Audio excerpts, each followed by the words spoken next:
വാർത്തകൾക്ക് ഒരു ചെറിയ ഇടവേള നൽകി നമുക്കൊരു യാത്ര പോകാം. ആയിക്കോട്ടെ, ധൈര്യമായിട്ട് പോയിക്കോട്ടെ.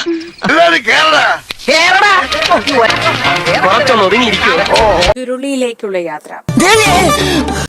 വേണ്ട, കണ്ടാത്തോണ്ട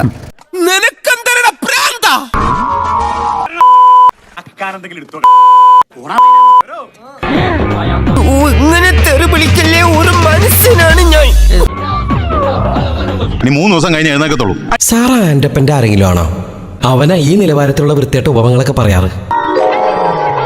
രണ്ടുപേരും വിളിച്ചിട്ട് വിഷം മേടിച്ചിട്ട് വായ ഒഴിച്ചതരാവോ? പക്ഷേ ആ ചുരുളിയല്ല ഈ ചുരുളി. അത് സാറെന്നെ ടെസ്റ്റ് ചെയ്യാൻ വേണ്ടി പറഞ്ഞല്ലേ? രണ്ടു പോയേ, എന്താണ് ഇത്? എന്തായാലും പോയോ കല്ല ചുരുളിക്ക്? എന്റെ ഇൻഷുറൻസ് പ്രീമിയം കാശ് നീ അടച്ചായിരുന്നു. നന്നായി, എല്ലാം നീ മുൻകൂട്ടി കണ്ടായിരുന്നല്ലേ. പോയിട്ട് വരാം. പക്ഷെ ഞാൻ ഇപ്പോഴും പറയണ സജിയേട്ടാ, ഇവിടെ സേഫ് അല്ല. Wish you all the best. Thank you sir. ചുരുളിയിലേക്കാണ് പോകുന്നത്. ഇത്രയും ധൈര്യം ഞാൻ എന്റെ ചാൽ ശോഭരാജ് മാത്രമേ കണ്ടിട്ടുള്ളൂ. നിനക്ക് എങ്ങനെ കിട്ടി കുട്ടി ധൈര്യം? പക്ഷെ സിനിമയിലെ ചുരുളി പോലെ ഒന്നല്ല ഈ ചുരുളി. ഞാൻ വിശ്വസിക്കില്ല. പറ്റിക്കാൻ വേണ്ടി പറയണല്ലോ സാറേ. വളരെ ശാന്ത സ്വഭാവമുള്ള നീ എന്റെ കഞ്ഞിയിൽ പാറ്റിടാൻ വന്നവനല്ലടാ. ഇവൻ നമ്മൾ നാളം കെടുത്തുന്നോണേട്ടാ, കൊന്നാലാ. എന്തായാലും നല്ല സ്ഥലം കേട്ടാ.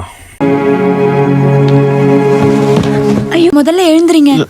ഒന്നും പറ്റില്ല, ദൈവം പൊറുക്കൂല. അയ്യോ, ഇതല്ല ഞാൻ തെളിയിക്കാൻ വന്നത്, ഇതല്ല. ഇത് കേട്ട് നോക്കണം. ചുരുളി എന്ന സിനിമ കണ്ട യഥാർത്ഥ ചുരുളിക്കാർ കട്ടക്കലിപ്പിലാണ്. ഇപ്പൊ പുലിവാലി പിടിച്ചത് ഞാനാ. തെറി പറയുന്ന ആളുകൾ ഉണ്ടാവാം. എല്ലാ നാട്ടിലും ഉണ്ടല്ലോ തെറി പറയുന്ന ആളുകളും തെറി പറയാൻ നല്ല ആളുകളൊക്കെ ഉണ്ട്.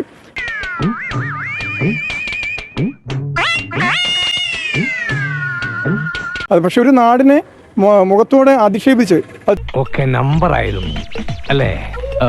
തെറി പറയുന്നൊരു നാടാക്കി മാറ്റുക എന്ന് പറയുന്നത് നമുക്ക് ഒരിക്കലും അംഗീകരിക്കാനേ പറ്റുന്നൊരു കാര്യമല്ല. പറ്റിപ്പോയടാ. വേണ്ട വേണ്ട, നീ പലതവണ പറഞ്ഞതാ, കേട്ടില്ല.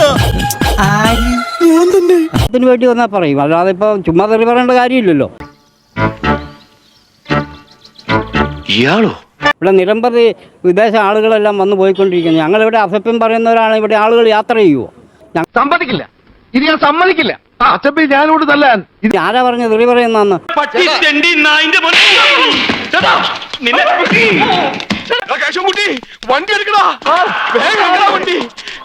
സിനിമയിലേത് സാങ്കല്പികമായ ചുരുളിയാണ്.